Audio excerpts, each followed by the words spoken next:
اعوذ باللہ من الشیطان اللعین الرجیم، بسم اللہ الرحمن الرحیم۔ کتاب المزار کا آپ کی خدمت میں اگر ہم تعارف کروائیں تو اس کتاب کا نام جیسے کہ بیان ہوا المزار فی کیفیت زیارات النبی والائمۃ الاطہار ہے۔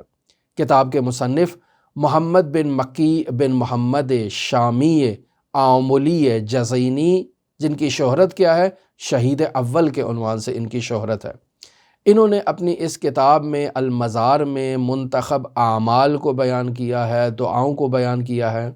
یہ در واقع منتخب عدیہ جیسے چھوٹی کتابیں ہمارے معاشرے میں تحریر کی جاتی ہیں، انسان اپنے لیے ایک رہنما کے طور پر ایسی کتاب ساتھ رکھتا ہے۔ بطور معمول زائرین کے پاس بھی ایسی کتابیں ہوتی ہیں کہ جب وہ مقدس مقامات پر جائیں، کہیں بھی زیارت کرنے کے لیے جائیں تو انہیں وہاں پر کتابیں تلاش کرنے کی ضرورت نہ ہو، ان کے پاس کتاب موجود ہو کہ جس سے باقاعدہ طور پر وہ روزانہ زیارات کو انجام دیتے ہیں۔ تو پس یہ المزار ایک ایسی ہی کتاب ہے جس میں رسول خدا حضرت صدیقہ طاہرہ، ائمہ بقی، امیر المؤمنین حضرت آدم، حضرت نوح، حضرت حسین ابن علی، اور پھر وہاں سے امام حسن عسکری تک اور امام زمان تک تمام کی زیارات اس میں موجود ہیں۔ سلمان فارسی کی زیارت ہے، قبور مؤمنین کی زیارت ہے، مساجد میں اہم مساجد جس میں مسجد کوفہ ہے، مسجد سہلہ ہے، ان کے اعمال ہیں۔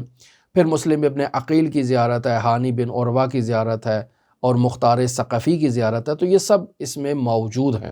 دعا گو ہے خداوند متعال منجی عالم بشریت حضرت صاحب العصر، صاحب الامر، صاحب الزمان کے ظہور میں تعجیل فرمائے اور ہمیں حضرت کے اصحاب و اعوان و انصار کی فہرست میں شمار فرمائے۔ اللہم صلی علی محمد و آل محمد وعجل فرج قائم آل محمد۔